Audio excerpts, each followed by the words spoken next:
주 안에 복된 새날을 밝았습니다. 목요일 새벽 하나님의 말씀은 사무엘하 14장 28절부터 33절까지 말씀을 중심으로 불타는 보리밭과 가짜 입맞춤이라는 제목으로 말씀의 은혜를 함께 나누고자 합니다. 여러분, 상황이 참으로 답답합니다. 압살롬이 예루살렘으로 돌아왔지만 다윗은 2년이 넘도록 아들 압살롬을 부르지 않았습니다. 압살롬은요, 지금 가택연금 상태나 마찬가지입니다. 예루살렘 한복판에 살지만 왕궁에는 들어갈 수 없는 이 기막힌 상황이 계속되기 때문입니다. 참다 못한 압살롬이 요압 장군을 부릅니다. 나를 왕에게 좀 인도해다오. 그런데 요압이 압살롬 집에 오지 않는 거예요. 2번이나 사람을 보냈는데 묵묵부답입니다.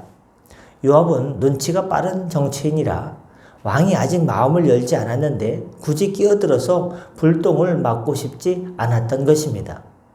그러자 압살롬이 어떻게 합니까? 아주 극단적인 방법을 씁니다. 종들에게 명령합니다. 얘들아, 요압의 밭이 우리 밭 옆에 있지? 거기에 불을 질러라. 활활 타오르는 보리밭을 보고 놀란 요압이 옷을 찢으며 달려옵니다. 어찌하여 불을 질렀느냐? 그제서야 압살롬이 본심을 드러냅니다. 내가 당신을 왕께 보내려 했다. 내가 왜 여기서 이러고 있어야 하느냐? 차라리 나는 죽는 게 낫다. 왕이 나를 죽이든지 만나주든지 결판을 내게 해달라고 이야기합니다. 결국 요압이 다윗에게 보고하고 다윗이 압살롬을 부르게 됩니다. 압살롬이 왕 앞에서 절을 하고 다윗은 아들에게 입을 맞춥니다. 겉으로는 감동적인 부자 상봉과 같습니다. 하지만 여러분, 이 입맞춤 뒤에는 무서운 칼날이 숨겨져 있습니다. 이 장면이 우리에게 주는 교훈 3가지. 첫 번째는 목적을 위해서 폭력을 정당화시키지 말아야 됩니다. 압살롬은 요압 장군을 만나기 위해서 남의 밭에 뭘 했습니까? 불을 질렀습니다. 보리밭에 불을 질렀습니다. 불타는 보리밭입니다. 자신의 답답함을 해결하기 위해서 타인의 재산과 평화를 깨트리는 폭력을 썼습니다. 그는 오죽했으면 그랬겠느냐라고 항변할지 모릅니다. 하지만 성경은 목적이 선하다고 해서 폭력적인 수단을 용납하지 않습니다.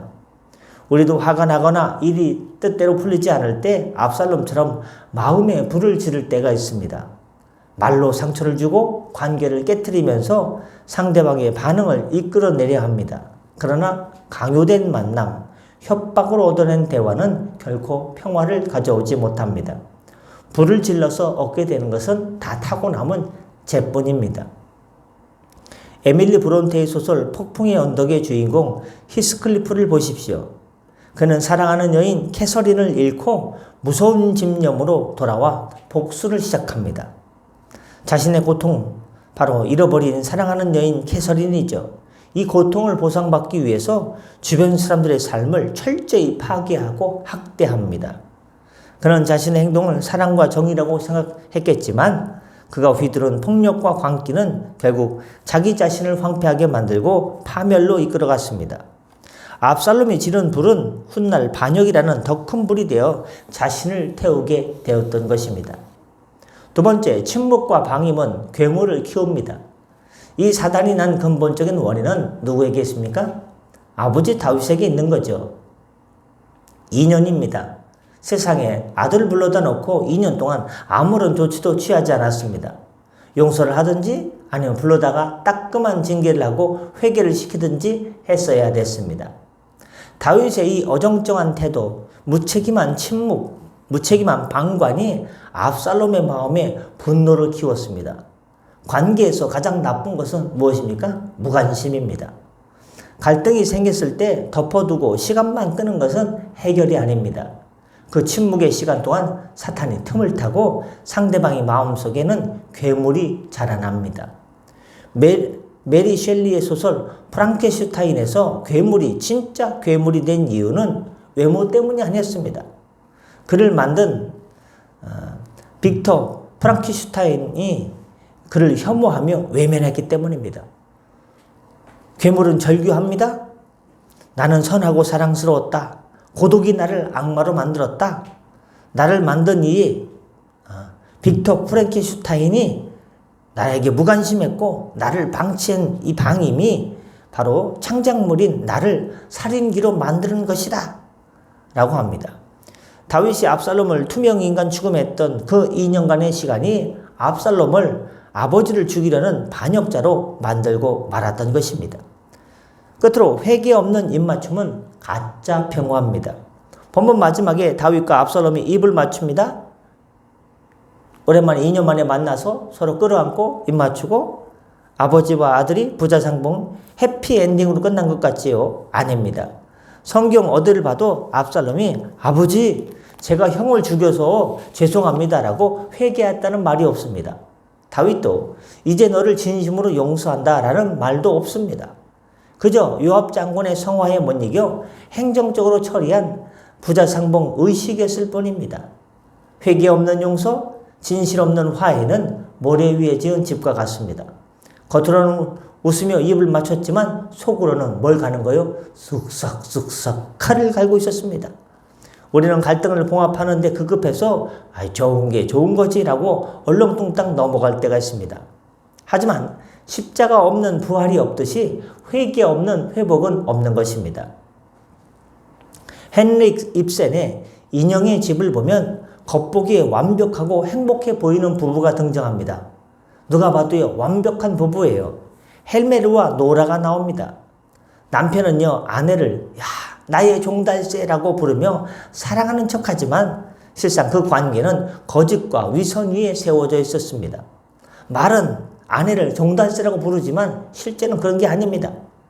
서로의 진실한 내면을 마주하지 않고 사회적인 체면과 역할극, 남들이 보면 입 맞추고 행복한 것처럼 보이는 역할극은 그것이 있었던 것은 그들의 가정은 진실이 드러난 순간 와르르 무너지고 말았습니다.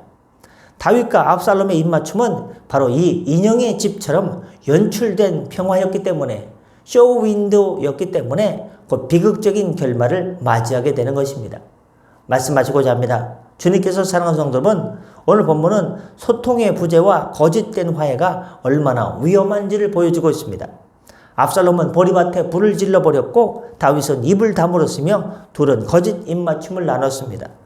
오늘 우리 삶에 억지로 불을 질러 해결하려고 하는 문제는 없습니까?